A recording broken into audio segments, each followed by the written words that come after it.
Voilà. Donc tout le monde sait que vous êtes un grand spécialiste. Tout le monde sait que tu es un grand spécialiste du judaïsme alsacien. Oh, Mais pour en arriver là et de parler des expressions judo-alsaciennes, je voudrais savoir qu'est-ce qui t'a amené vers ces connaissances. D'où tu viens, où es-tu né, où est-ce que tu as grandi, la période de la guerre, l'après-guerre, la librairie. L'Aliyah en Israël. L'Aliyah en Israël. La parole est à toi. Merci beaucoup, cher ami.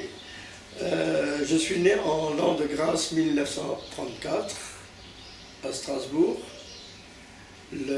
Comment ça se dit, le 8 du mois de Nissan, Chet Ben Nissan, et automatiquement le Brit a eu lieu le premier jour de Pessah. Ça a déjà bien commencé. Jusqu'au moment de notre évacuation. Notre évacuation 8 jours avant la déclaration de la guerre, je ne me rappelle presque plus de rien. C'est quelque chose que je me rappelle encore quand notre appartement était au-dessus d'une pompe à essence. C'est la seule chose qui m'est restée encore dans le truc, dans le souvenir. À Strasbourg, c'est pas à Strasbourg, oui.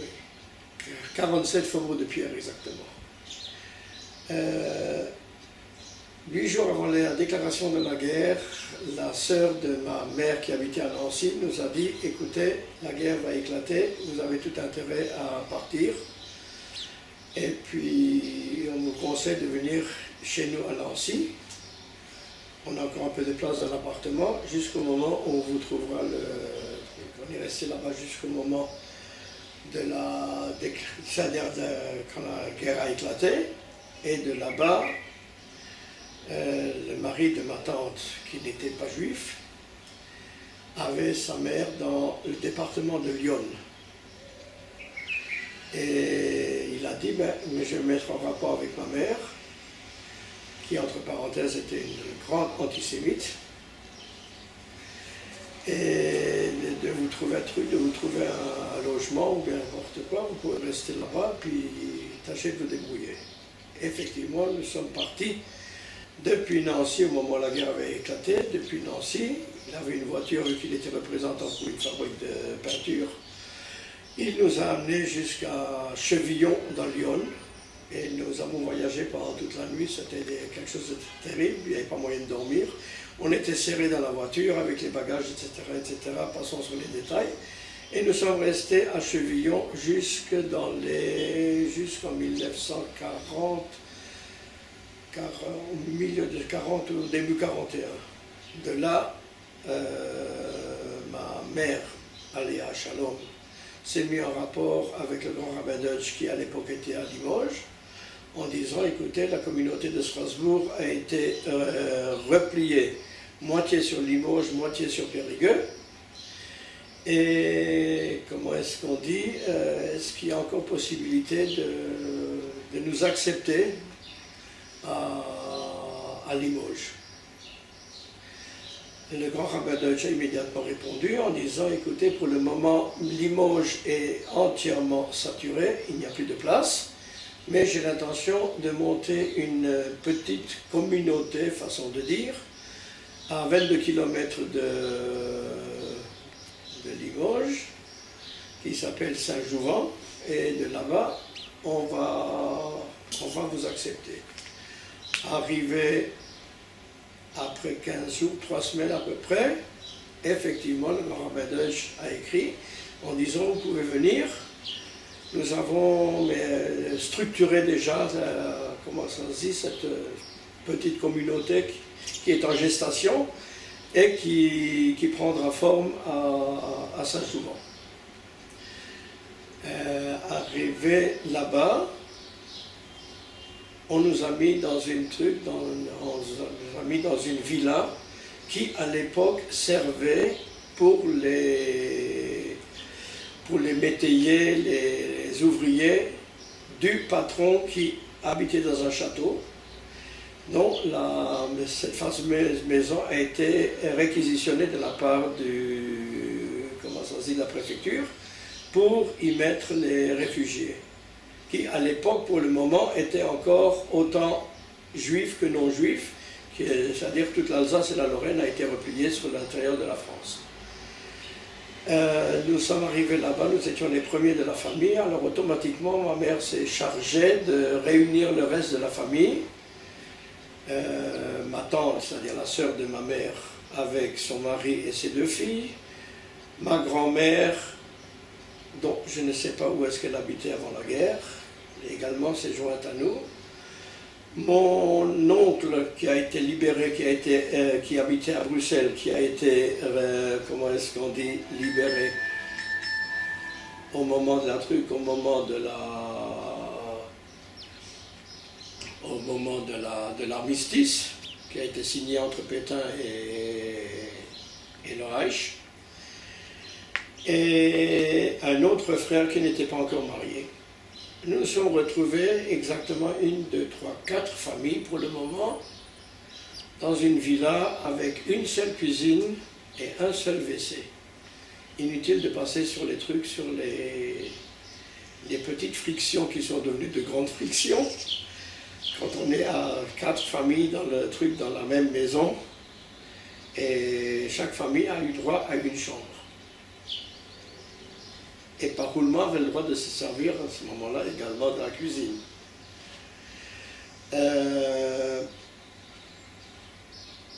Nous avons, à ce moment-là, nous étions à 22 km de trucs et 22 km de Limoges. Monsieur le grand rabbin Deutsch a également mis à, comment ça s'appelle, à Saint-Jouvent, l'ancien Chazan de Herlisheim, M. Kaufmann, qui malheureusement est décédé, je crois, dans les années 43, et qui avait le titre de Shochet, et à ce moment-là, pouvait nous, comment est-ce qu'on dit, pouvait nous servir de Shochet, on l'amenait les poulets, etc. Du point de vue, comment est-ce qu'on dit, du point de vue nourriture, etc., nous n'avions aucun problème. Tous les habitants de la région nous ont accueillis les bras ouverts, ils savaient qu'on était juifs. Le petit problème que nous avions, c'est-à-dire que le propriétaire du château était collaborateur à un point que son fils s'est porté volontaire à titre de pilote, vu qu'il était dans l'armée de l'air en France, et il s'est porté volontaire à l'armée allemande d'être pilote pour Zéo. Qu'est-ce qui s'est passé? Le Limousin et le Périgord étaient entre autres également des nids comment ça s'appelle, de la résistance, et ayant su la position du propriétaire du château et de l'autre côté les juifs qui habitaient dans sa villa, sont allés un soir chez monsieur le châtelier et lui ont dit: nous connaissons très bien vos positions, les gens qui sont dans votre villa sont des juifs. S'il leur arrive la moindre des choses, sachez une chose, vous aurez terminé votre truc, vous aurez terminé votre carrière sur ce bas monde. Et entre-temps, jusqu'à la fin de la guerre, nous n'avions pas à nous plaindre de la moindre truc, ni de la moindre réflexion, ni de la moindre collaboration entre lui et les autorités allemandes. On a terminé la truc, on a terminé la vie comme elle pouvait se terminer, avec des hauts et des bas, comme bien entendu, pas de problème de chauffage, on a ramassé du bois mort dans la forêt, pas de problème de manger, le pain nous était livré, on vient acheter le pain chez les paysans du quartier. Pour la viande également, nous avions le chauffette, et puis après, pour ma grand-mère, ils se sont débrouillés de trouver la viande à la boucherie Bourrière à Limoges. Comment est-ce qu'on dit, entre-temps, mon oncle, le frère de ma mère qui n'était pas marié, s'est marié. Monsieur le grand rabbin Deutsch est venu de Limoges pour faire la choupa, dont les trucs, je me rappelle encore, on a mis un drap soutenu par 4 cannes à pêche, On a fait la coupa et Baruch Hashem, de ce couple sont nés jusqu'à la fin de la guerre 4 enfants, dont M. Izzy Wertheimer, qui après la guerre nous sommes devenus très très bons copains. C'est lui qui est venu chaque fois pour faire le brit des enfants. Le minyan avait lieu à Saint-Jouvent, même, nous étions à 4 km de Saint-Jouvent, et je sais que tous les hommes, contre ou avec leur gré, descendaient à Saint-Jouvent de façon à ce qu'il y ait minyan chaque Shabbat. Ça pendant toute la guerre? Ça pendant toute la guerre, et comment ça se dit, le Bet HaKnesset, façon de dire Bet HaKnesset, la chambre qui servait de Bet HaKnesset, était juste en face de la truc, était juste en face de l'église, et il y avait un accord avec monsieur le curé. Si par hasard, pendant l'office, ou bien quand les juifs devaient venir, comment est-ce qu'on dit, à ce moment-là, c'est lui qui se mettrait en rapport avec nous, de dire, prenez la sortie de secours et disparaissez.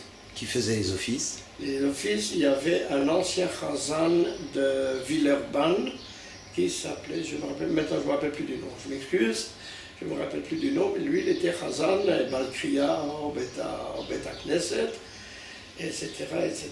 C'était un peu bizarre, monsieur le chazan était d'origine polonaise, et de faire des offices polonais pour 90% de gens qui venaient de trucs de Minag Ashkenaz, en tous les cas, tout s'est très bien arrangé. Une histoire personnelle. Il y avait des offices tous les jours? Non, uniquement le Shabbat. Shabbat et Chagim, il y avait office tous les jours, c'était impossible d'avoir des offices.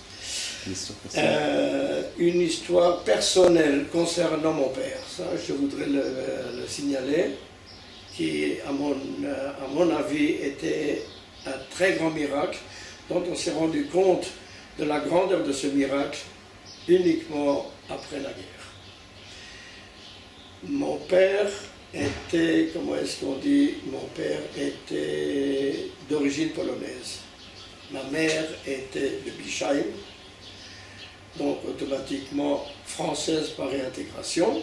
Elle s'est mariée avec, vis-à-vis des autorités, elle s'est mariée avec un étranger qui normalement, au moment de la déclaration de la guerre ou bien l'année suivante, devait être renvoyé de France, mais comme elle était mariée avec une Française et qu'il était père d'un enfant français, il a eu le droit de rester un truc, mais avec la seule obligation, une fois par mois, d'aller à la gendarmerie, qui était à Nieul, à peu près aux environs de 6 km de Saint-Jouvent. Et une fois par semaine, il était obligé de descendre à la gendarmerie. À la gendarmerie, en bas, il y avait un planton, comme bien entendu, devant chaque gendarmerie ou bien chaque poste de police, et qui lui a dit, écoutez, monsieur Tannenbaum, aujourd'hui, je ne vous conseille pas de monter. Le gendarme qui est de service est collaborateur, et vous risquez de vous faire prendre. Passez demain matin il ne sera pas de service, vous venez demain matin, vous signez sur le registre, vous étiez là pendant une fois, jusqu'au mois prochain, le même truc. Et effectivement, pendant 3 ans, le même scénario s'est répété mois après mois. Je voulais à l'époque faire une demande à Yad Vashem de façon à ce que cet acte-là, ou ces actes, soient notés une fois pour toutes, et puis ça y est, bon, j'ai laissé tomber. Il s'appelait comment ce... Pardon? Comment ça s'appelait ce Ah, ça je ne me rappelle pas, mais le truc, ça faisait partie d'un truc de la gendarmerie, la gendarmerie de Nieul. Après la guerre, nous étions les derniers des locataires de la villa, entre guillemets, à quitter Saint-Jouvent, et nous sommes rentrés à Strasbourg en 1946. 1946. 1946, c'était effectivement un an avant ma bar mitzvah. Alors, les parents ont quand même décidé de faire une bar mitzvah d'après le style juif connu. Et nous étions à ce moment-là, nous avons été placés en sous-location à Strasbourg parce qu'il n'y avait pas d'appartement de vie. L'appartement où nous habitions avant la guerre était occupé par une veuve, donc automatiquement il ne pouvait pas la mettre à la porte. Et puis nous avons attendu que, comment est-ce qu'on dit, que de temps meilleurs viennent à notre rencontre. Nous sommes restés sous la caution pendant un an et demi. Après, nous avons trouvé un appartement également à Strasbourg en location, jusqu'au moment où on nous a dit de la part de la préfecture, votre appartement sera libéré à partir de telle et telle date. Nous avons trouvé une façon de faire sortir la veuve avec ses enfants. Où tu as fait ta bar mitzvah? J'ai fait ma bar mitzvah à Strasbourg, dans la salle de la Marseillaise, par Chatsav. C'était quelques jours avant comment est-ce qu'on dit, avant Pessah. Et je me rappelle, c'était vraiment comment est-ce qu'on dit, en comité plus que restreint. De chaises, nous n'avions pas, nous étions encore sur les caisses qui avaient amené nos affaires depuis... Pourquoi la salle de la Marseillaise? Pourquoi la salle de la Marseillaise? Parce qu'à l'époque, il n'y avait pas encore de synagogue de la part de la communauté. Les offices en semaine se faisaient à la synagogue de la rue Kagenek, qui était restée intacte.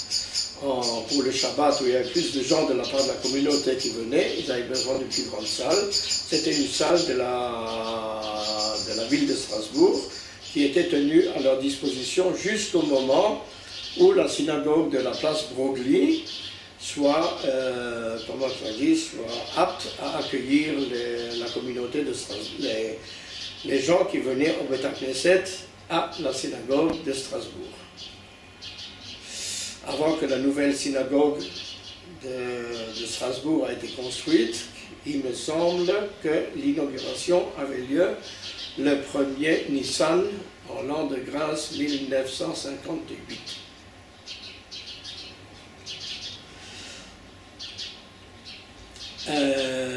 Après, comment est-ce qu'on dit? Donc vous réintégrez votre appartement? Quand nous avons réintégré notre appartement, la veuve a dit: vraiment, moi je n'ai pas eu de chance dans la vie. Mon mari est décédé. L'appartement dans lequel j'ai pris possession des meubles de la famille juive qui est partie, eh bien ils sont revenus, ils m'ont repris les meubles. Et vous maintenant, vous me mettez à la porte. Vraiment, je n'ai pas de chance dans la vie. Vraiment, avec tout le truc, avec toute la compatibilité qu'on avait avec la fameuse dame, nous n'avons quand même pas accepté sa façon de s'exprimer.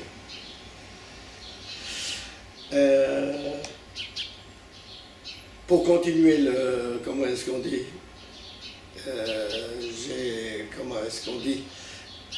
j'ai fait mes études au Collège moderne de Strasbourg. Mes parents étaient contre que leur fils devienne pieux, et il n'y avait aucune raison à ce moment-là de l'envoyer à l'école Akiba, qui venait d'être créée en l'an de 1948. Ta famille... Exactement la même année où l'État d'Israël a été créé. Ta famille était traditionnaliste, religieux, pas religieux avant la guerre ou... Je donnerai exactement la même définition que je donne quand je reçois un coup de fil concernant des gens qui sont intéressés à faire des statistiques. Qu'est-ce que vous êtes? Vous êtes Haredi, vous êtes religieux, vous êtes Kippa Sruga, vous êtes Chiloni, etc., etc. Je réponds, je suis juif. Je ne sais pas comment me classer dans toutes ces catégories. Non, ce que j'entends par là, c'est est-ce que c'était une famille qui faisait Shabbat, Kacher Comment est-ce qu'on dit? Ma mère, c'est-à-dire ma grand-mère, quand elle a perdu son mari, mon grand-père, duquel je porte son nom, comment ça se dit, il était Chazan Abishaim, donc automatiquement, Shomer Mitzvot, Shomer Shabbat, pas de problème. Il s'appelait comment? Pardon? Il s'appelait comment? Il s'appelait Weil. Le Chazan Weil, Chaim Weil, en allemand, il l'appelait de Chaim. Sur les pièces officielles, c'était Hayman Weil. Il est décédé en 1927 à peu près, et comment ça se dit, ma grand-mère s'est retrouvée avec 6 orphelins, dont l'aîné était ma mère, qui avait, je crois, à l'époque avait l'âge de 16 ans, quand son père est décédé, dont le plus jeune avait quelques mois. Comme bien entendu, ma grand-mère n'a pas pu tenir tous les trucs, n'a pas pu tenir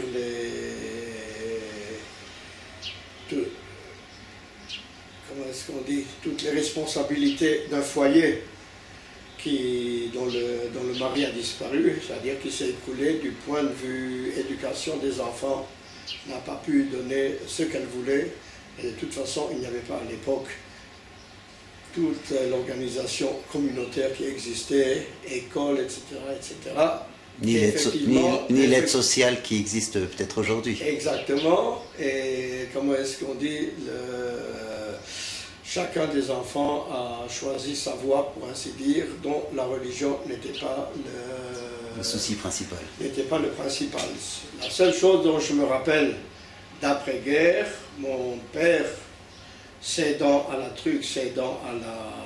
demande de ma mère, faisait kidouche le vendredi soir. Ma mère n'allumait pas de lumière, mais kidouche, elle voulait qu'il y ait.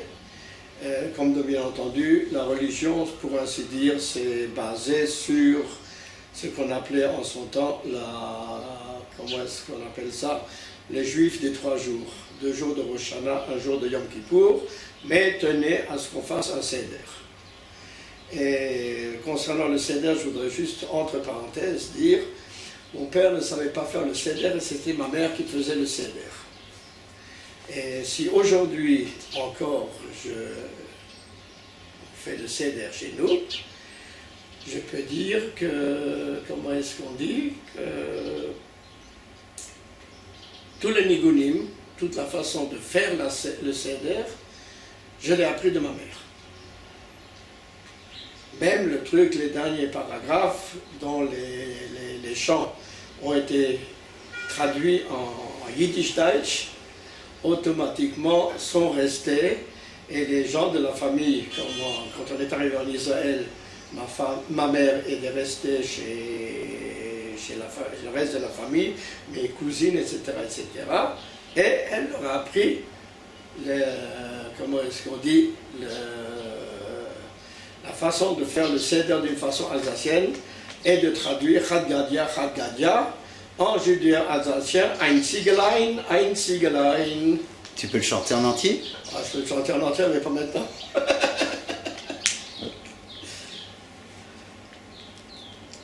Oui. J'ai terminé mes études, puis j'ai commencé à travailler. La chose la plus dure à travailler, c'était de trouver une occupation, c'est-à-dire un métier, qui me permettait en même temps de, comment est-ce qu'on dit, de tenir Shabbat. C'est-à-dire après qu'on soit rentré à Strasbourg, je suis rentré au mouvement de jeunesse Yeshurun, et grâce à mes 2 cousins et ma cousine également, dont les 2 cousins sont actuellement en Israël, tous les 2 sont dans un kibbutz. Ma cousine malheureusement est décédée il y a à peu près 1 an, et sont arrivés à convaincre mes parents de, comment est-ce qu'on dit, que je puisse être inscrit au mouvement de jeunesse, avec possibilité de partir une fois par an en camp de vacances, etc., etc. Et petit à petit, comme de bien entendu, comment est-ce qu'on dit, le goût religieux a percé, soit dans mon cœur, soit dans mon esprit. Ça, je ne sais pas exactement comment de quelle façon faut-il le séparer. ou bien les deux doivent être ensemble. Bakitsour, j'ai eu des difficultés à l'école. Je n'ai pas écrit le Shabbat. Nous étions 4 juifs qui également n'étaient pas inscrits à l'école Akiba, dont 2 écrivaient et 2 n'écrivaient pas. À un point que les profs ont dit, moi j'y comprends rien à votre religion. 2 peuvent écrire, 2 ne peuvent pas écrire. Et nous sommes arrivés, pendant toute ma scolarité, à faire repousser soit les compositions, soit les examens, etc. Nous sommes arrivés à s'arranger de cette façon-là. Donc tu allais à l'école le Shabbat, donc les mains dans les poches. Donc à pied le Shabbat, dimanche matin avec un copain qui était voisin, qui a pris les trucs, qui a pris les devoirs. On se rencontrait le dimanche matin. Lui n'était pas tellement, comment est-ce qu'on dit, grenouille de bénitier à l'église le dimanche matin. On faisait les trucs, on faisait les devoirs ensemble, il me donnait les devoirs, etc., etc. La seule chose qui était bien à Strasbourg, c'est qu'il y avait un érouf qui me permettait d'amener les livres en truc. Terminer la classe, c'est-à-dire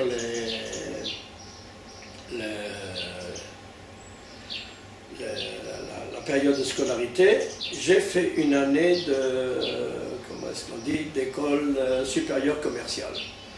Et comme de bien entendu, il y avait un seul cours de dactylographie, qui était le Shabbat matin entre 8 et 9, 8 et 10. Alors je suis arrivé quand même à convaincre la prof de dactylographie, qu'ayant une machine à écrire à la maison, je me débrouillerais seul, etc., etc. Elle dit oui, c'est un peu difficile vis-à-vis d'autres, je ne peux pas vous libérer. Vous savez quoi, vous pouvez venir et puis lire un livre. On a fait ça une fois et puis après elle a compris que vraiment je perdais mon temps. Et j'étais dispensé du cours de dactylographie qui était le Shabbat matin. J'ai terminé mes trucs, j'ai terminé cette année d'école supérieure commerciale, passé tous les brevets, etc., etc. Et j'ai commencé à travailler, non pas dans la branche de comptabilité dans laquelle je voulais travailler, vu qu'il n'y avait pas de place chez quelqu'un qui était chômeur Shabbat. Et j'ai travaillé comme magasinier dans une fabrique de bonneterie. Et après, il y a eu une place qui s'est libérée chez M. Wiener, qui m'a accepté à titre de comptable jusqu'au moment où nous sommes montés en Israël en 1970. Entre le moment où j'ai commencé à travailler avec M. Wiener, je me suis marié après une période très longue d'attente, vu que la famille Tannenbaum et la famille Eisenberg n'avaient pas d'atome crochu Bichlal, et ils n'étaient pas du tout d'accord à ce que leur fils épouse une Polonaise, et que la famille Eisenberg n'était pas d'accord à ce que leur fille épouse un Yeke.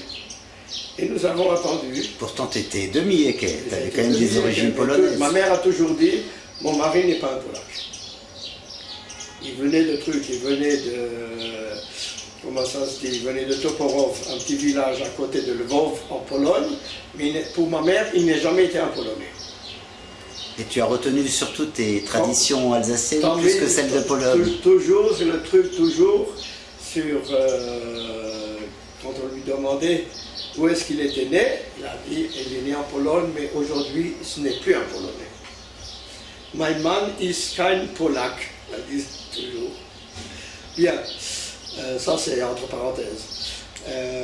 Comment est-ce qu'on dit après 6 ans d'attente, comme Roméo et Juliette, nous sommes arrivés à ce que nos parents, comment est-ce qu'on dit, cèdent à nos demandes, et nous sommes mariés. Il me semble que c'était le dernier mariage qui avait lieu à la rue Kagenek, qui était le Beth Knesset, la choule orthodoxe de Strasbourg, qui à l'époque n'était pas encore séparée de la grande communauté. Où as-tu connu ta femme? J'ai connu ma femme au mouvement de jeunesse, au Yeshurun.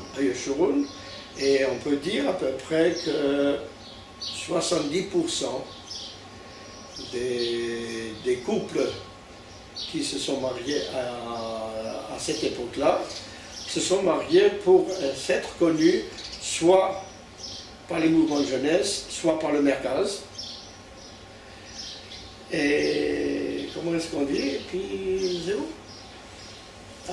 Quelle était la part du Merkaz à l'époque? Tu as connu le Merkaz, tu fréquentais le Merkaz? J'ai fréquenté le Merkaz, Shabbat c'était au Merkaz, les mouvements de jeunesse, chaque mouvement de jeunesse avait sa chambre comment ça se dit, au Merkaz. Et le Merkaz qui était rue Oberlin. Pardon, rue Oberlin, numéro 29 de la rue Oberlin. J'ai d'ailleurs une photo ici de l'ancien Merkaz. Comment est-ce qu'on dit? Et chaque mouvement de jeunesse avait son truc, avait sa salle. Qui s'occupait du Merkaz? Qui dirigeait le Merkaz? Qui s'occupait du Merkaz? Il me semble qu'à l'époque c'était Lucien Lazare. Et je crois que c'était Lucien Lazare, mais la plupart des trucs, la plupart des, comment ça se dit, la plupart des mouvements de jeunesse avaient leurs responsables qui... Et chaque mouvement avait sa salle, et la salle de Yeshurun était juste à côté de la salle de Hashomer HaSaïr. Alors, comme de bien entendu, ça posait un certain nombre de problèmes shabbatiques, quand les mouvements de jeunesse, de trucs de Hashomer HaSaïr passaient à travers la chambre de Yeshurun et commençaient à danser avec des trucs, en faisant marcher une radio ou bien un phonographe, automatiquement faire passer des disques, etc., etc. Bon, mais en tous les cas, c'était un mouvement de jeunesse juive qui faisait partie de la communauté. Et il n'y avait pas de truc, il n'y avait pas de... Comment est-ce qu'on dit? Il n'y avait pas de bis-bis entre un mouvement et l'autre, etc., etc. Tout s'est passé vraiment dans une harmonie que... on pourrait presque dire c'était une continuation communautaire responsable l'un vis-à-vis de l'autre de l'après-guerre. C'est-à-dire il y avait différentes structures à travers Strasbourg de la communauté qui était ou la synagogue provisoire rue Broglie, ou alors le Merkaz qui était indépendant qui se trouvait rue Oberlin. Indépendant, etc., jusqu'à un certain moment où, comment est-ce qu'on dit, il y a quand même eu une certaine scission entre le Merkaz qui voulait absolument être indépendant, et c'était l'époque où mon cher ami Maître René Veil a lancé l'opération synagogue, en disant que la seule synagogue de service à Strasbourg sera la grande communauté. Tout d'abord place Broglie, et après le truc, à la nouvelle synagogue qui a été construite à Rue de la Paix, en disant, voilà, toutes les autres choules de la part du consistoire n'ont pas le droit de fonctionner, tout doit être réuni en un seul endroit. Et ceci dit, ce n'était pas une synagogue en soi, c'était un centre communautaire, c'est-à-dire... C'était synagogue, centre communautaire, avec tous les bureaux, etc., etc. Il y a un bureau de l'agence juive, il y avait le bureau du KKL, tout ce qui, pour ainsi dire, avait comme sigle le Magen David, était dans la grande synagogue, et le but de Maître René Veil, c'était également de réunir toutes les synagogues à Strasbourg, là-bas. Opération qui n'a pas réussi. C'est-à-dire, il espérait aussi que le Merkaz soit intégré à ce moment-là dans la grande synagogue. Kagenek, à ce moment-là, parlait déjà de trucs de scission. C'est-à-dire, l'union de l'après-guerre était une union provisoire. De nécessité, mais pas ce qui était, comment ça dit, qui a très bien marché, c'est qu'il y avait un seul grand rabbin, c'était le grand rabbin Deutsch, qui à l'époque était également une semaine à la grande synagogue, une semaine il était à la rue Kagenek, etc. Mais il était le grand rabbin, pour ainsi dire, de Strasbourg, et du point de vue ilchatique, du point de vue, etc., rien ne bougeait sans son accord. Et comment c'était compatible de faire la jonction entre deux communautés qui sont quand même assez différentes l'une de l'autre? Eh bien ça c'est, pour ainsi dire, c'est la suite de la, comment est-ce qu'on dit, de la guerre. C'est-à-dire les nécessités de l'après-guerre ont fait qu'il y avait une... Et puis, comment est-ce qu'on dit, jusqu'au moment où la rue Kagenek a décidé, ayant appris que le grand rabbin avait l'intention de partir en Israël, ils avaient besoin d'avoir leur rabbin indépendant, de façon à ce qu'on puisse se séparer entièrement de la truc de la grande communauté. Donc la suite de l'histoire, c'est pas la peine que je te la raconte, tu la connais mieux que moi, vu que mon cher ami Zichrono Livracha Max Warszawski, qui a eu la chance de t'avoir comme gendre, tu connais sûrement comment ça dit, le déroulement de l'histoire après le départ de, comment ça se dit, le départ du grand rabbin de ton beau-père, de la communauté de Bischheim, qui a été accepté à titre de rabbin de Strasbourg, et le grand rabbin Deutsch était rabbin du Bas-Rhin, grand rabbin du Bas-Rhin, et etc. La suite de, comment ça se dit, de la scission avec la rue Kagenek, etc., etc. Tu en connais plus long que moi dans le déroulement de l'histoire. Je voudrais revenir sur un point qu'on n'a pas évoqué, c'est que quand je vois dans ma bibliothèque, j'ai un certain nombre de livres où il y a une petite étiquette bleue avec des petites dorures, où il y a marqué « Librairie Tannenbaum ». Il y a eu marqué dessus, non pas Librairie Tannenbaum, les premières étiquettes étaient C.L. Tannenbaum. C.L. Tannenbaum. Alors, il faut quand même que je le dise. Tu me parles de la... Attends, je vais parler maintenant à ce moment-là, tu évoques la question, je vais te répondre dans ce sens-là. Dans ce sens-là, comment est-ce qu'on dit d'être employé juif chez un patron juif, ne pas travailler le Shabbat, comme on appelle ça en bon français, ça ne nourrit pas son homme. Et j'avais toujours dans l'esprit de faire quelque chose qui puisse, comment est-ce qu'on dit, aider autant du point de vue communautaire que du point de vue personnel, puisse me donner satisfaction. Or, de monter une librairie juive, librairie plutôt, non pas seulement juive, parce que juive elle existait déjà sous le nom de la librairie Félix Bloch, qui Félix Bloch était une succursale des éditions Durlacher qui était à Paris, d'ouvrir quelque chose qui manquait à une librairie qui ne vendait que des tfilis, c'est-à-dire des sidurim, bekoshi, comment est-ce qu'on dit, un chumash. Tous ces livres étaient, normalement, c'était des livres qui étaient traduits en français. Il y avait pas mal de livres qui étaient uniquement en français. De savoir ce qu'est un chumash Rashi, ça, je ne peux pas vous dire, ça, j'ai jamais entendu. Où se trouvait la librairie Bloch à l'époque? Elle se trouvait rue de la Grange. Tu te rappelles pas? À côté de la FNAC actuelle. Oui. Une petite rue à côté. La FNAC, aujourd'hui, elle était dans un truc, c'était dans la Maison Rouge. Dans la Maison Rouge, c'est-à-dire une salle de luxe où tous les gens bien venaient avaient des trucs avec le mariage, et également des familles huppées de Strasbourg tenaient à ce que leurs enfants, la réception et le repas de mariage se passent à la Maison Rouge. Comment ça se dit? À ce moment-là, j'ai commencé à poser des jalons, petit à petit, soit avec les éditions Goldschmidt de Bâle, soit avec la librairie Lehmann de, comment ça se dit, de Gateshead. Et j'ai commencé à l'époque de me mettre en rapport avec les éditions de Sifrei Kodesh en Israël. J'ai eu des très grosses difficultés à l'époque parce qu'il n'y avait pas possibilité d'importer comme on voulait, licence d'importation, ils étaient un peu plus, comment est-ce qu'on dit, ils étaient un peu plus coulants avec le truc, avec les livres, qu'avec le reste des des judaïka, pour importer les trucs, pour importer les talitot ou les tfilines, c'était une histoire de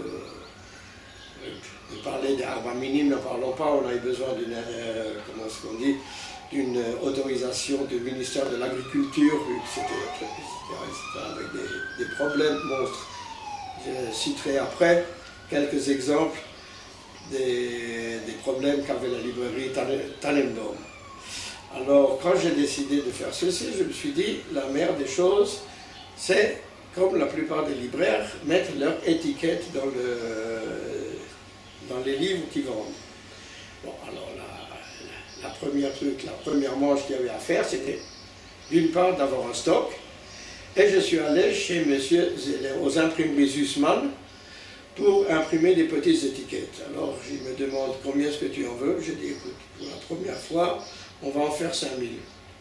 Il me regarde de haut en bas et de bas en haut, il me dit, tu as 5000 livres pour toi que tu veux mettre des étiquettes dedans?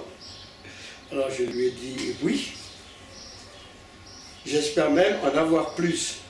Et qu'est-ce que tu vas en faire avec tellement de livres? Tu n'as même pas le temps de les lire, ces livres. J'ai dit non, mais je vais les vendre. Ah. Et petit à petit, comment ça se dit, du point de vue librairie propre, ça a commencé à fonctionner, la clientèle s'est faite, publicité dans la tribune juive, publicité dans tous les, comment ça se dit, il y avait un bulletin de Bléberit, etc., etc. Et petit à petit, comme c'était pour l'Est de la France, la seule librairie juive où il y a une possibilité de trouver un peu plus qu'un sidour ou bien d'un roumage, j'avais possibilité de trouver d'une part, et d'autre part, j'ai eu une très grande chance, c'est que l'école Akiba était un de mes gros clients qui avait besoin, pour le fonctionnement de l'école, avait besoin de livres, qui se renouvelaient, comme bien entendu, chaque année. Et donc la librairie a été ouverte quelle année? La librairie a été ouverte un an avant le mariage avec Fanny Heisenberg, en 1957. En 1957, la librairie a commencé à fonctionner chez mes parents et était inscrit au registre de commerce, parce qu'il fallait des licences d'importation, donc on avait besoin d'un numéro d'identification, etc., etc. On a ajouté comment est-ce qu'on dit,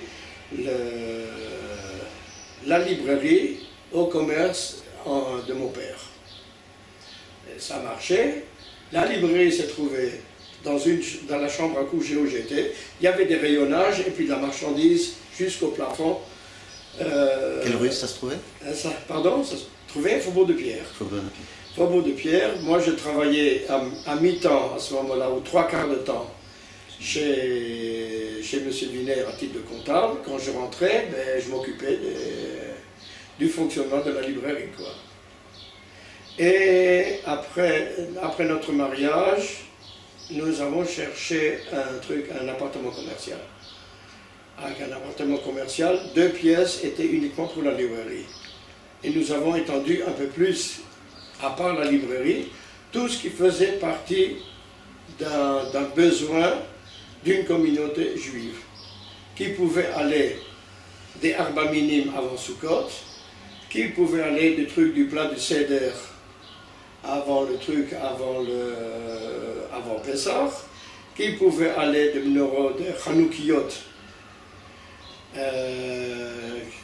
avant Hanouka, comme de bien entendu, avec les ventes de bougies, etc. Tout ce qu'on avait besoin. Également, talitot, tfilin, lo aleinu. Mais on en avait besoin également, c'est-à-dire les vêtements mortuaires, les sarguenes. Et qui faisait les sarguenes? Les sarguenes, j'achetais les trucs, j'achetais les tissus. Et c'était Madame Göttinger, dont sa fille actuellement est en Israël, mariée avec Yves. Qu'est-ce qu'il s'appelle? Qui a eu le truc, qui a eu une attaque. Zaradez? Zaradez. Sa maman faisait les trucs, faisait la couture des sarguenes. Et puis, avec un petit détail, la Cheva Kadisha Metaharim avait décidé à l'époque, je leur ai fait une offre, de mettre dans le cercueil, avant de fermer le cercueil, de mettre un petit sac de terre d'Israël. Pour, comment est-ce qu'on dit, pour accomplir ce qui est marqué « Vechiper admato amo ». Et comme ça, la librairie a continué à fonctionner. On faisait toujours ça, de mettre la terre d'Israël, ou c'était un non. nouveau minag instauré? Ils ont fait, alors, pour chacun qui mourait et recevait à ce moment-là, recevait un sac, quand tu n'avais pas de sarganès, tu es livré avec le sarganès, il y avait le truc, un petit sac de terre.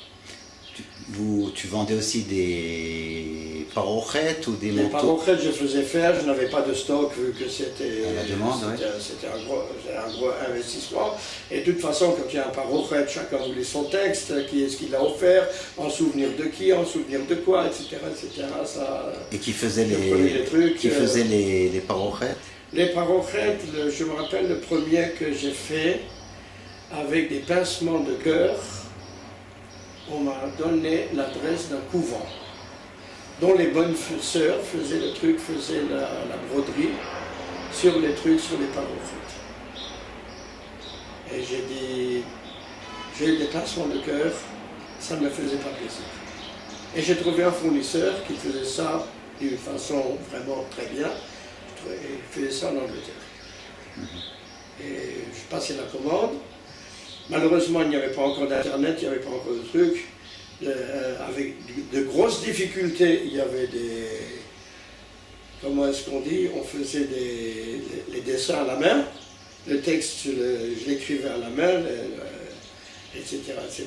Et avant de l'envoyer, on faisait la correction, s'il y avait des corrections à faire. On envoyait ça en Angleterre, et puis je recevais à ce moment-là le truc, et je recevais en retour. Le même truc, le même problème, il y avait pour les tfilines, il y avait le même problème avec les Sifrei Torah. Non pas que chaque client voulait des trucs, voulait des tfilines de tel et tel fournisseur, j'ai besoin de ceci, j'ai besoin de cela. Donc c'était, pour ainsi dire, des commandes qui partaient à l'époque.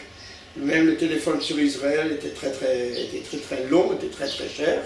Tout partait par courrier express. Et comment est-ce qu'on dit, quand on a commencé à travailler avec les fournisseurs, petit à petit, ça fonctionnait comme une machine qui était bien huilée. Petites histoires que je peux raconter concernant l'histoire du fonctionnement de la librairie. La première, c'était l'histoire des Arba Minim. Les Arba Minim, j'ai commandé les Etrogim en Israël. Et à l'époque, comment est-ce qu'on dit, chaque grossiste n'avait pas le droit de faire de l'exportation, il fallait que tout passe par Agrexco. Et Agrexco, à ce moment-là, a groupé tous les trucs, toutes les commandes des clients à l'étranger. Et le même jour, ils ont fait l'envoi groupé comme ça pour tous leurs fournisseurs dans le monde.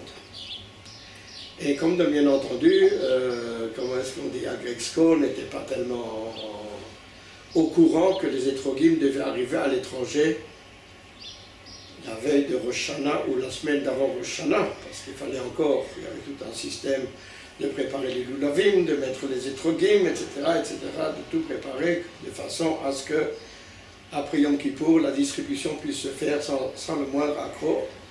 Et Agrexco s'est dit, je ne sais pas pourquoi est-ce que M. Tannenbaum a besoin de recevoir ses Etrogim déjà tellement tôt.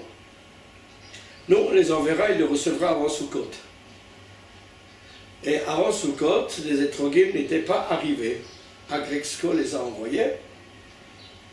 Après la moitié de Sukkot, je reçois un avis de la douane à Strasbourg qui me dit, écoutez, il y a un envoi d'agrumes qui vous est destiné, quand est-ce que vous venez les dédouaner? Comme de bien entendu, j'ai envoyé un truc, j'ai envoyé immédiatement un télégramme j'ai téléphoné à Agrexco, et par le truc, par la compagnie aérienne, ils ont reçu un truc, ils ont reçu un avis que le destinataire refuse de prendre possession de la marchandise. Agrexco m'a répondu purement et simplement, montrez un peu de bonne volonté et acceptez vos étrogim après Sukkot. Histoire de trucs, histoire de Arba Minim. Entre-temps, pendant 8 jours, je suis arrivé avec des nuits blanches, comme de bien entendu la marchandise n'était pas arrivée. J'ai été obligé de trouver 2 autres fournisseurs qui puissent me dépanner.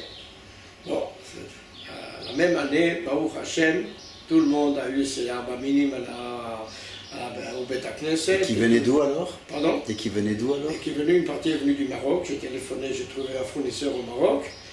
De Grèce, j'ai trouvé, etc. Bon, cette année, il y avait des trucs, il y avait des trogim, on ne se fait pas de problème. Histoire piquante également. Pour recevoir les licences d'importation, on était obligé d'avoir un numéro de douane. Et il y a un certain nombre de choses qui ne figuraient pas dans la liste des, comment est-ce qu'on dit, du livre des importations en France. Alors, qu'est-ce que j'ai fait? J'ai quand même obligé d'avoir Je suis allé à la direction des douanes avec une paire de filines. Pour les talitotes, ça ne posait pas de problème parce que ça fait un châle. Des châles avec des trucs, avec des rayures, ça c'était pas très grave. Le problème qu'il y avait, c'est qu'il il y avait 15 jours dans l'année où on pouvait déposer une demande de licence par an. En provenance d'Israël, c'était des produits de laine. Produits de laine, il y en a aussi en France, etc. Comment est-ce qu'on dit? À ce moment-là, je suis allé à la douane avec une paire de tefilines. Je suis allé à la douane avec une menorah pour savoir sous quel truc. Et j'ai eu pendant plus d'1 heure un entretien très sympathique, très fraternel d'ailleurs, du directeur des douanes, qui voulait savoir exactement ce que c'est qu'une paire de tefilines, qu'est-ce qu'on en fait, etc., etc. De façon à ce qu'il puisse fixer le code de douane, que je puisse faire l'importation officielle. Et bon, on est tombé d'accord, et puis il a dit, écoutez, moi je prends ça sur moi, je vous donne un truc, je vous donne un numéro qui ne figure pas dans le truc, mais il figurera, et de façon à ce que vous payiez le moins possible de douane. Du point de vue fonctionnement du point de vue fonctionnement comment est-ce qu'on dit, de la librairie, dont 90% de la marchandise venait de l'étranger, je n'ai jamais eu à me plaindre des autorités, ni de trucs, ni du ministère de l'Agriculture pour recevoir les licences d'importation, ni au moment du dédouanement, etc., etc. Je me rappelle même qu'une fois, les loulavines sont arrivés très tard, le poste de douane de Ensheim est resté ouvert jusqu'après Motsui Yom Kippour, où je suis allé là-bas pour chercher des trucs. C'est vraiment, il y avait vraiment une très bonne coopération avec le truc, avec, comment ça se dit, avec toutes les autorités. Pas de problème, pas d'antisémitisme, on ne s'est jamais plaint de trucs. La librairie, elle est restée... La librairie, à ce moment-là, quand nous sommes montés en Israël, a été transférée à M. Frankel, qui, à ce moment-là, a pris pendant quelques mois, il a pris l'appartement commercial que nous avions. Qui se trouvait où alors? Il se trouvait rue Paul Muir-Simenis à l'époque. Et par hasard, il y a un magasin qui s'est vidé, il a changé le truc, la librairie. Tannenbaum est resté là-bas avec le même numéro de téléphone que nous avions depuis jusqu'au moment où nous avons eu la première ligne de téléphone. Petite question qui n'a rien à voir avec la librairie. Vas-y. Après la guerre, il y avait un mouvement qui s'appelait la JJST. Est-ce que ça te dit quelque chose? La JJE, je connaissais. Non, avant la JJE, il y avait la JJST qui était une émanation du grand rabbin Deutsch, d'après ce que j'ai cru comprendre. Non. Aucune idée. Ok. Mais je peux poser la question à mon truc, je peux poser la question à mon cousin qui est plus âgé que moi, qui peut se rappeler de ça. Voilà, en l'an de 70, nous sommes montés en Israël, il faut de Olim Khadashim. La seule chose que je peux dire, c'est que nous sommes montés avec, comment ça se dit, avec un jeu de cartes. Et nous avons fait un truc, nous avons fait un jeu de poker. Je suis monté en Israël avec une femme malade, que tu te rappelles, avec 3 enfants, dont le dernier, la fille n'était pas encore bat mitzvah, et le dernier n'a pas encore commencé n'a pas encore commencé sa scolarité, et nous avons toujours dit qu'il ne commencerait pas sa scolarité à Strasbourg.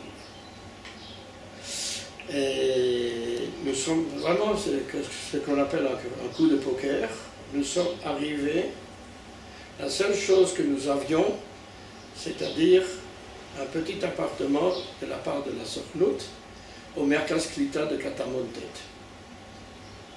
C'était pas le Merkaz Klita ni de Gilo, ni de Mevaseret Zion, où il y a tous les trucs, où il y a tous les avantages et tous les... Quel était le besoin d'une famille juive de Strasbourg, installée, pignon sur rue, un magasin qui tourne?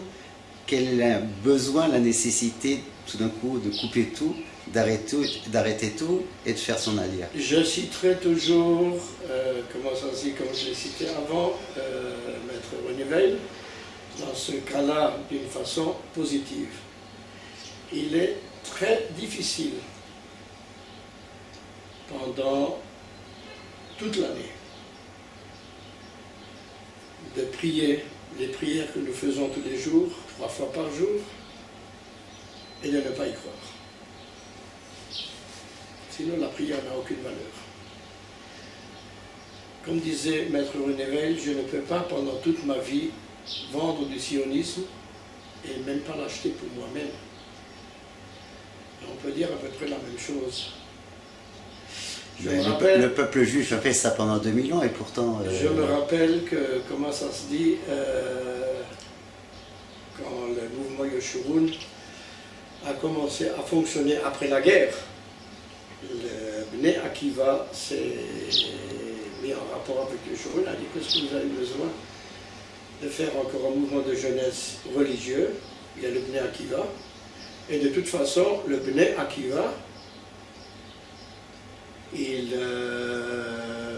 est sioniste, et la plupart des gens qui sont là iront en Israël, monteront en Israël, etc., tandis que vous mettez plutôt l'accent sur la religiosité, sur le Kiyum HaMitzvot, etc., etc.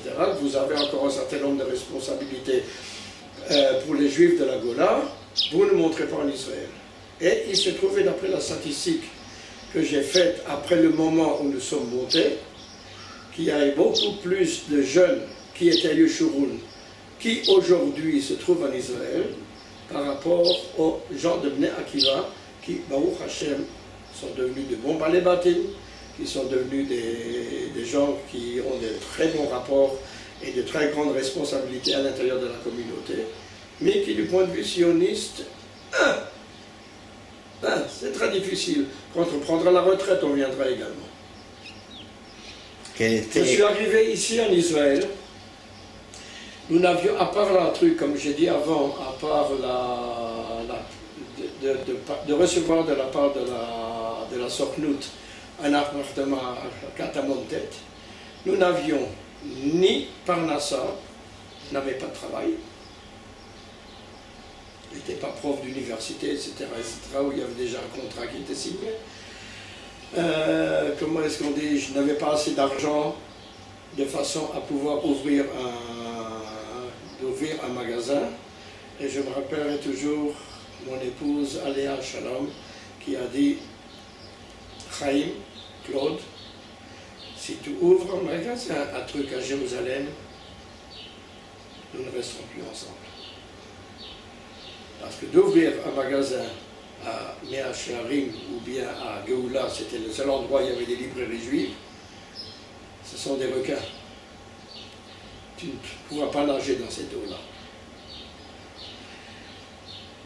De Parnassa, nous n'avions pas. D'appartement, nous n'avions pas. Grosso modo, C'était les petites surprises quand on est arrivé ici. Il fallait trouver et un appartement et du travail. Et Baruch Hashem, grâce à un ami dont j'ai fait la connaissance un an avant, quand j'ai fait mon voyage de prospection ici, m'a dit, venez ici, je vous promets que tout s'arrangera. Et effectivement, dans l'espace de 15 jours, j'ai eu j'ai eu de la chance de trouver du travail.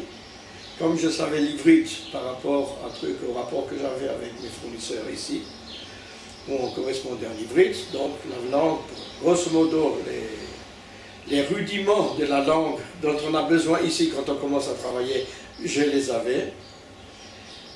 D'appartements, ça s'est passé, à l'époque il n'y avait pas encore, comment est-ce qu'on appelle, anglo-saxais, etc., il n'existait pas encore. Comment ça se passait quand on voulait prendre un appartement? Eh bien, comment est-ce qu'on dit? On est allé d'un chantier à l'autre, on a demandé qui est le Kablan ici. Et on a eu de la chance, le Kablan avait encore, l'appartement où je suis encore aujourd'hui, était en construction, et nous sommes arrivés ici avec le Kablan. Il a dit, écoutez, cet appartement, premier étage, si vous convient, il faudra vous décider assez rapidement, parce que moi je ne signe pas de truc, je ne signe pas de contrat pendant les 9 jours. Et effectivement, le dernier jour de Tammuz, nous avons signé le truc, nous avons signé l'appartement. Et nous sommes rentrés ici, au mois de novembre, et nos affaires sont arrivées du port de Haïfa, où ils sont restés en entrepôt, sous une pluie battante.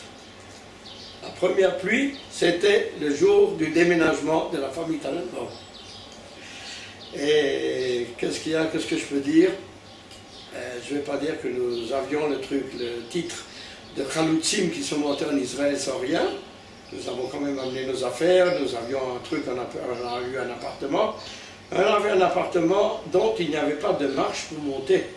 Il y avait uniquement une rampe. Alors pendant un mois, nous montions sur une rampe pour arriver à l'appartement. Nous n'avions pas d'électricité, parce que le Kablan n'avait pas encore terminé entièrement la construction des trucs. L'électricité ne l'a pas raccordé. Donc nous avons tiré un fil entre la maison d'en face et ici, de façon à avoir un fil. Et Baruch Hashem, vis-à-vis de trucs, nous étions les deuxièmes locataires de la maison. Un truc là, comment ça se dit, un bâtiment où il y a 16 locataires. 16 locataires dont petit à petit on commençait à rentrer dans un truc.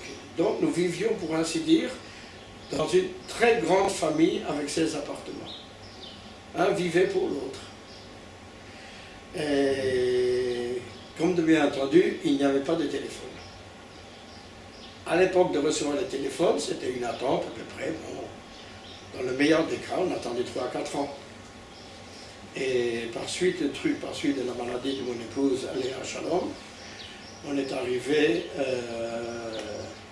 bien sûr qu'il n'existait pas encore comment ça se dit, au PTT, on est arrivé avec un certificat médical, on est arrivé, au bout de 6 mois, nous avons eu le téléphone. Et nous avons eu la chance d'avoir un téléphone à ligne unique. À l'époque, le téléphone était sur 2 lignes. C'est-à-dire quand le voisin utilisait le téléphone, le second ne pouvait pas l'utiliser. Et quand le second utilisait, le premier ne pouvait pas l'utiliser. Nous avions la chance, mais avec la seule chose, c'est que du matin au soir, les gens frappaient à la porte. Est-ce que je peux juste donner un petit coup de fil? Avec plaisir. C'est le truc, c'est comment est-ce qu'on dit, quelques exemples piquants, vraiment d'un début qui a très très bien fonctionné. Parce que le coup de poker nous a réussi. Tu fais une pause? Non, continue. Malheureusement, vu que tu as demandé le truc, tu as demandé le déroulement de ma vie. Après 3 mois de trucs, après 3 mois, on est en Israël. Ma femme a dû passer une opération à cœur ouvert. Et comme est-ce qu'on dit, les conditions de réussite, les conditions de faire l'opération ne sont pas comparables du tout à ce qui se passe aujourd'hui. Et malheureusement, après, on lui a mis un truc à... Comment ça se dit? Non, pas Côte-Sèvres, un truc des chasse-tombes. Une valve. Une valve qui règle le truc. Après 5 ans, il y a eu un rejet. Le jour même où nous devions partir à Eilat, à Tarot, l'aéroport s'est écroulé et est décédé. Ah, il est décédé à Jérusalem. Il est décédé un truc à Jérusalem. L'enterrement a lieu le lendemain matin. Et je suis resté avec trois enfants. Et 1 an et demi après, je me suis remarié avec une jeune fille de Kfar Pines, du nom de Chagit. De ce deuxième mariage sont nées encore 2 filles. Tous les enfants sont mariés. Et malheureusement, Chagit également, après 15 ans de vie commune, a attrapé la mauvaise maladie. Comment est-ce qu'on dit ici? On ne dit pas le nom de la maladie, mais on dit que c'est la mauvaise maladie. Et décédé également. Et après 2 ans, je me suis remarié avec un mariage qui n'a pas tenu. Et aujourd'hui, comment est-ce qu'on dit, le 19 juin 2012, c'est là que nous nous retrouvons. J'ai une chance énorme d'avoir une très très grande quantité d'amis. Non pas seulement d'amis qui demandent comment ça va, etc., mais des amis qui sont capables de, comment est-ce qu'on dit, la tête katef, de donner le truc, donner de leur temps, de leurs conseils, de leur chaleur, de leur amitié, de façon à ce que je puisse reprendre le dessus. Je remercie beaucoup le docteur Oté, Zéou, et dans l'espoir que le prochain enregistrement sera plus joyeux.